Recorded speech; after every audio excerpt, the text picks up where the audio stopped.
In the headlines, CBN debunks giving directives to banks to accept old 500 and 1,000 naira notes. Normalcy returns to Lagos after violent protests against the rejection of old naira notes. Internally displaced persons without permanent voter cards, few days to elections. And on the foreign scene, teenager, 2 men rescued in Turkey after 11 days as death toll nears 44,000. Hello and welcome to Trust TV News Update. I am Ibrahim Yusuf.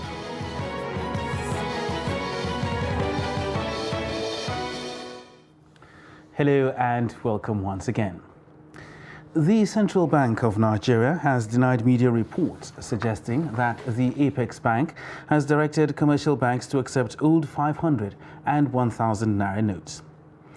A statement signed by Osita Nwansinobi, the Director of Corporate Communications, said the President's broadcast directed CBN to only reissue and recirculate the old 200 naira as legal tender till April 10th, asking members of the public to disregard contrary information.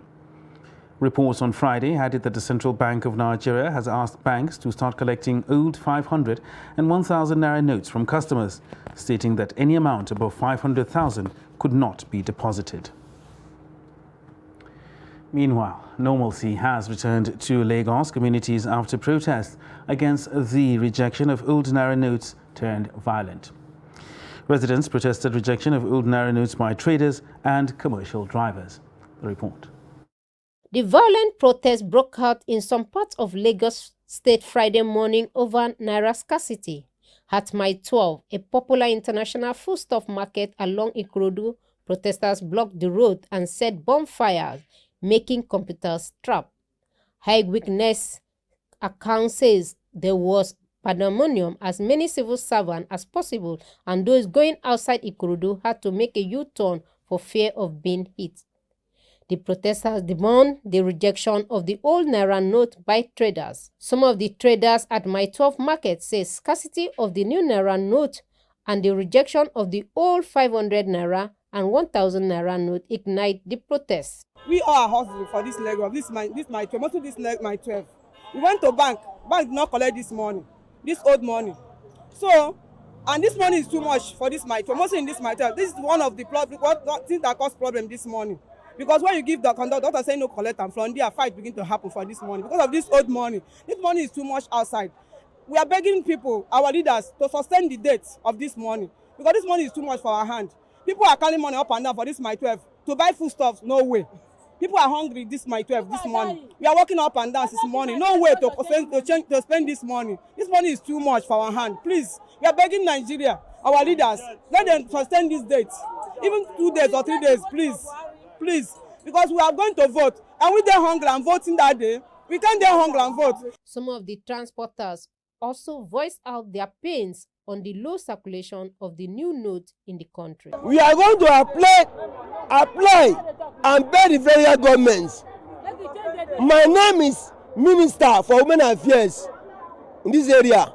I'm begging you, I'm members of the Lagos State Parking Manager Garage. And I'm begging the federal government to allow this Lagos State and federal government of Nigeria to be peace. If they want to do fair election, they are nowhere to do it beside themselves. Buhari himself know the way they're taking to enter the federal government of the nation. When he become president, Buhari know. When he going to be a president, Buhari know the way they carry him to that place. Should please help us. Any kind of election you have in Lagos State, in Nigeria, should be fair election. We are not dragging out of election. We are not supporting anybody. We are supporting Nigeria. We are pleasing him. Let the sovereignty be calm down. We are sovereign in Nigeria. We are pleasing you. Help us let the federal government of Nigeria to know we are sovereign. This morning, the thing will happen this morning for my 12. I collect this morning for yesterday night. For my passenger, I be driver. I want you this morning buy fuel inside the station this morning. They did not collect them. How you want me to use them? Say make I go to a way, I be make I cook am for a pot. Make I eat am. Wetin government make you chop now? We dey suffer now. Na my chop we dey now. We wan buy something. Yes, na my church we dey now. We wan buy something. We no see anything buy. Money dey for our hand now. Money dey for our hand now. You no see how to spend am. Wetin you use am to make am for? No go cook am abi. Anti-riot policemen and soldiers have been deployed to various flashpoints while the Commissioner of Police, Idowu Owonwa, has been going round the trouble spot. Residents, however, urge the federal government to allow the use of both the old and the new Naira note pending the resolution of the pending case at the Supreme Court.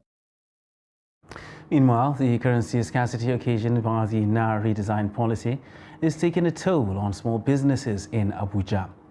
Trust TV's Kabir Lawal spoke to skillful workers on how they are coping with the cashless policy that made it difficult for people to feed themselves and their families. The report. Since the release of new Naira notes into circulation, many businesses suffered from scarcity of new notes.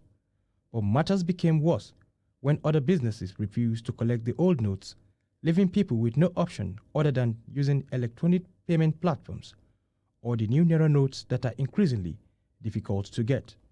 While many believe that it is just a matter of time, some said the policy has made them lose customers. It's been really tough, man. I think these days we are really getting it tough in the sense that it's still affecting our work and businesses. Weekend like this, normally people full here, but nowadays they are scanty because of the scarcity of cash. This morning, I went to POS to collect 1,000 naira. I swear to God who made me. There's no money. I'm grounded totally. People came to do transfer to withdraw the money. It's not available. They are creating avenue for people to buy food. Are you telling me now if I remain like this till election day, somebody will come to me, I will not collect money? They are creating somebody that doesn't feed well, and you see somebody that bring money to him, they will collect. Don't affect me now. Don't affect me well now. How? So I know there's a business know that if you give person account number, you know if you transfer for me now. Because network there now. Because there are no money floating as it flowed before. Before somebody buy 100 naira, give 100 naira, or buy 1,000, give 1,000. But now it has to a transfer. You're not able to get a back account. They are affecting me. They complained that the electronic transfer often failed due to network issues, thereby rendering their businesses helpless. Most of my customers come, they are requesting for transfer. In as much as I still collect the transfer, though the network don't seem to be effective on it. This clothes, I bought it to transfer money. The owner just released the clothes to me based on personal integrity, because the person knows me. I carry somebody, customer, to the shop to buy clothes, to do transfer. The network is not available. So in fact, everything just, maybe the government are confused. I don't know. Small business owners want governments to make the new notes available to make life more meaningful to Nigerians. Kabir Lawal, Trust TV News, Abuja. And to politics now, where the presidential candidate of the All Progressives Congress, Bola Ahmed Tinubu, has urged Nigerians to be calm in the face of current challenges, saying it is only with unity and purpose that the nation can rise. The presidential candidate made the call in Ibadan when he paid a courtesy visit to the Executive Council in the state. The report. The presidential candidate, who was received by Governor Seyi Makinde, sought for the support of people of Ibadan as he seeks to occupy the nation's highest political office, where he promised to serve with honesty and integrity. The presidential candidate lamented the economic situation across the country. He said it has become expedient to unite the nation irrespective of political affiliation. Political divide and separation must be clearly out of our way. As a Yoruba man from South Wales, no into ethnic politics. But you and I are of the same dialect.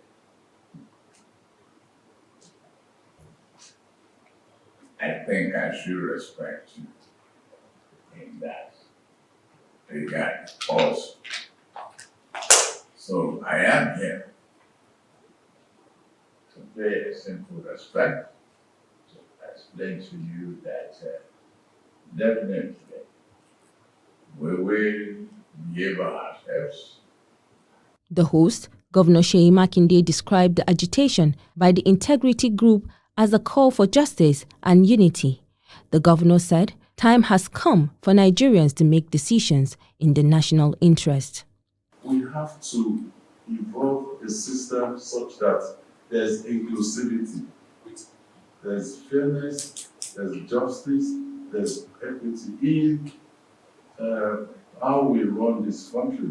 Just like I mentioned, different political parties, different players, but if the country does not survive, then we don't have, the political parties will fade away. The visit by the APC presidential team to Oyo State is the culmination of campaign activities in the southwest region. Meanwhile, vice presidential candidate of the Labour Party, Yusuf Dattibabu Ahmed, has challenged Nigerians to hold them responsible if they fail to secure and unite the country if given the opportunity in the forthcoming elections. Baba Ahmed addressed a conference in Abuja on Friday. Noel Samson now reports.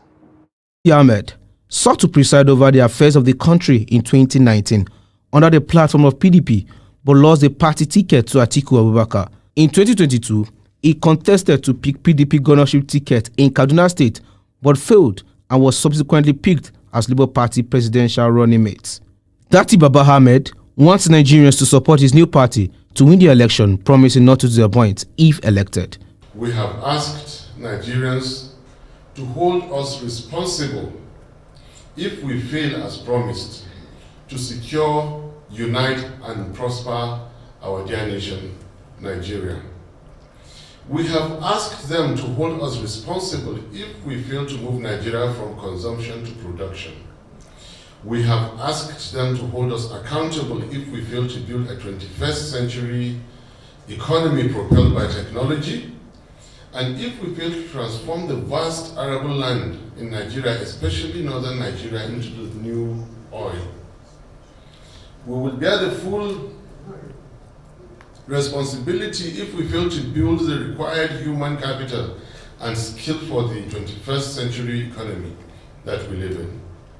Hold us responsible if we fail to cut waste in government and drastically fight corruption, which has permeated every segment and sector of our national life. He also called on the Independent National Electoral Commission to do the needful so that Nigerians could have free, fair and credible elections. I therefore sustain the call on INEC to be an impartial umpire and not frustrate the will of the people. I implore security agencies, the police, the military, the DSS, and other uniformed officers to conduct themselves with utmost responsibility and resist the temptation to subvert the will of the people. He also commented on the raging controversy on Naira redesign policy.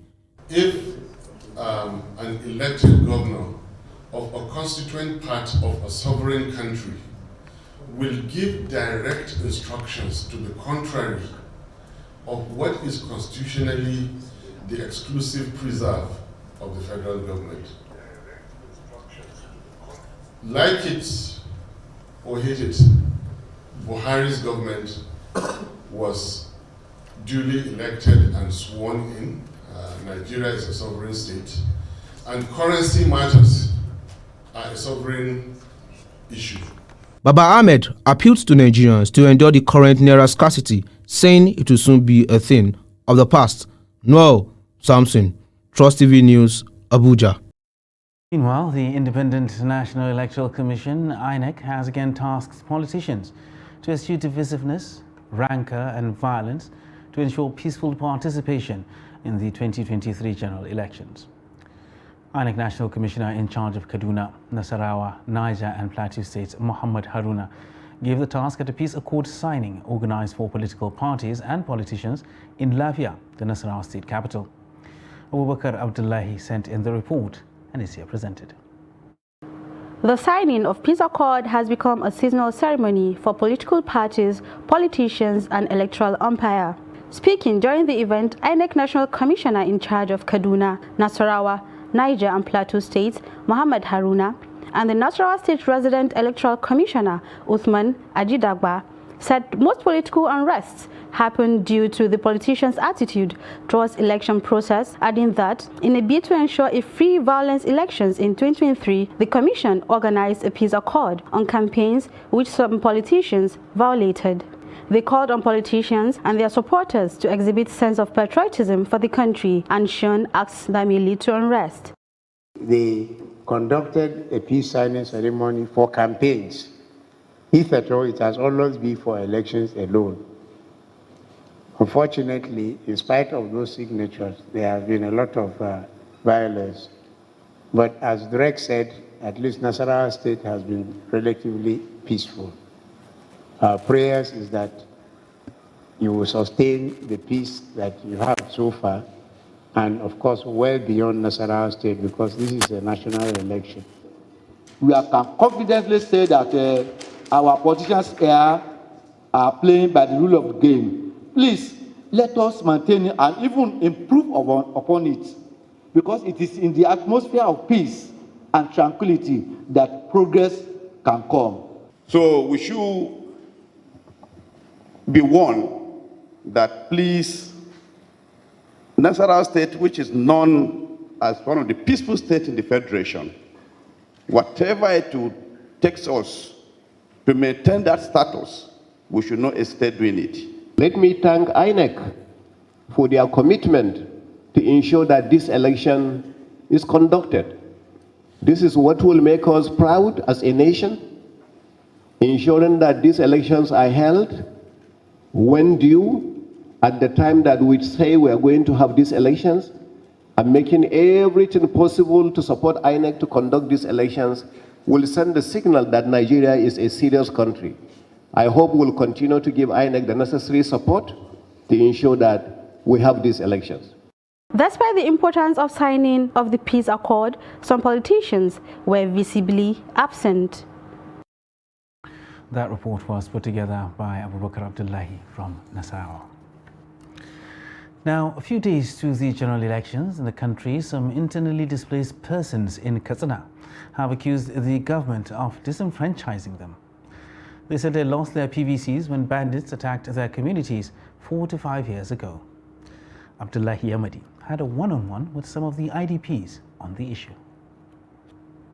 This is an unofficial IDP camp in Katsina with people from Jibia, Bazari, Safana, Damusa and Duzuma local governments. The IDPs made several attempts to register themselves and obtain PVCs, but they were told they are in an unofficial camp, as such not recognized to participate in any election process. Squatting in uncompleted buildings, not sure of where their next meal will come from, the IDP's future looks bleak. Their voices silenced, and they cannot partake when Nigeria decides in a few days. No one is taking care of us here. Our lives depend on God, but as far as authorities are concerned, we never exist. You can see our children no longer go to school. How do you expect us to vote even if we have PVCs?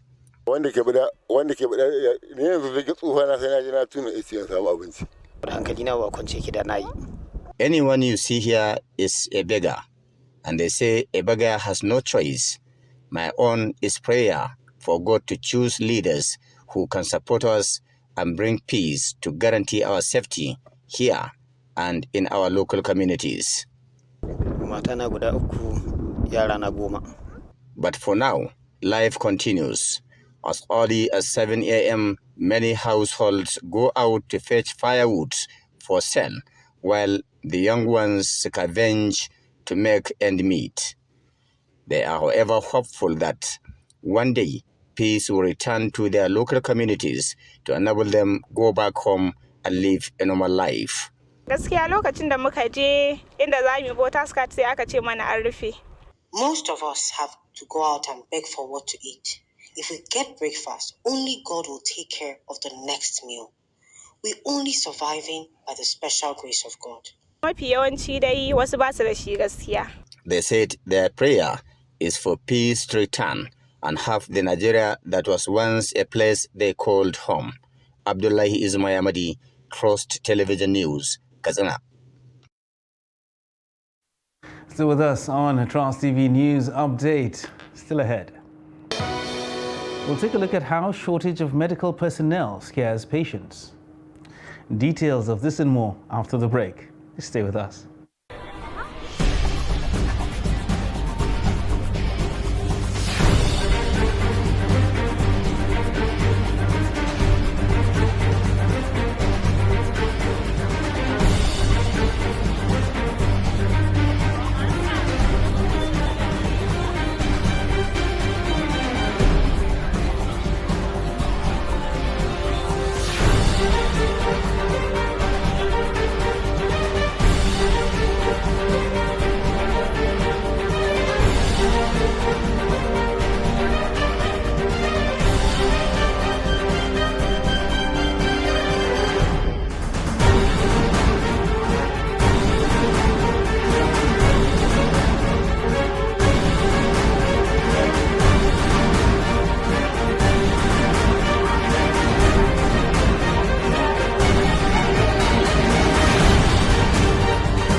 Trust TV, documenting the Nigerian story.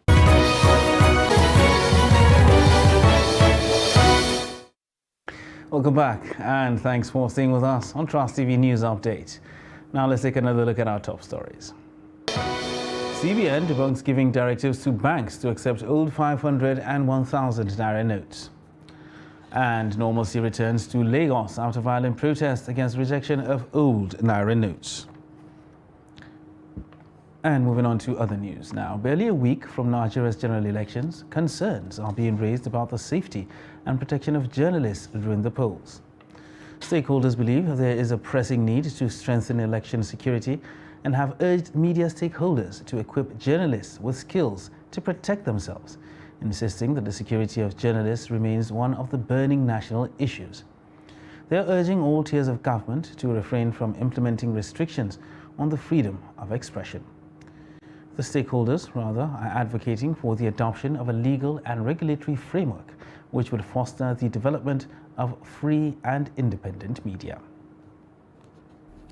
During elections, there is a great task to make sure that it is as free and fair as possible. And the job that is bestowed on media practitioners across this country cannot be overemphasized. Now, that also makes them a target to those people who believe that they're not giving reportages that are in consonance with the kind of image they're trying to send out there, which makes sure that those who are really doing their jobs sometimes are just put in harm's way. Now, the 1999 Constitution, as amended, has given every journalist the right to be able to perform their jobs without molestation or without being harassed unduly.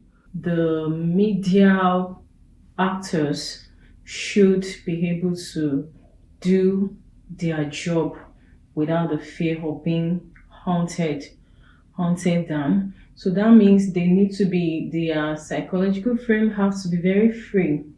They have to be kind of confident that what they want to do at this important time in the Nigerian electoral history is very, very secure. I think it's very important for the press to have true freedom, especially this period of election. As much as we do know and believe that it's also very important for the media to ensure that they carry verified and verifiable news, but the regulatory agencies, on the other hand, too, should be able to give them the freedom to inform, educate people as much as possible without fear of being sanctioned because they're not playing to their tune. Now, healthcare delivery in the country has been dealt a severe blow following the increased migration rate of health personnel to other countries for greener pastures.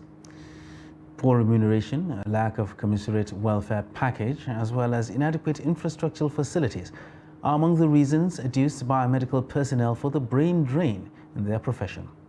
Hamid Oyegbadi reports. Over the years, doctors and nurses in Nigeria have complained of poor pay compared to what their peers in other countries earn. The World Health Organization recommends a ratio of 1 doctor per 600 patients as against the 1 doctor per 5,000 patients ratio in Nigeria. This has led to serious manpower crisis in most health facilities in the country, with the health workers already being overstretched. The consequences of present brain drain, the effects are more on our patients because our responsibility is to attend to patients. But now as we have it, we have most of the healthcare centers, most of the health facilities being manned by non-doctors. Because when doctors have migrated, other cadres of health workers have to come in. And that has had effect on our patients. It has increased the mortality rate. If your best are leaving the country, obviously, you cannot get the best out of the system. It has negative effect on the practice at the country where majority. Now for a look at the foreign scene, where rescuers have saved 14-year-old Osman 11 days after earthquake jolted Turkey and neighboring Syria on February the 6th. Turkish Minister of Fahrettin Koca said on Twitter, stating that Osman, who was rescued 260 hours after the earthquake struck Turkey, has been taken to Hatay Mustafa Kemal University Hospital for treatment. And that wraps up Trust TV News Update for this hour. Don't forget, you can subscribe and follow us across all our social media platforms. I am Ibrahim Yusuf. Thanks for watching.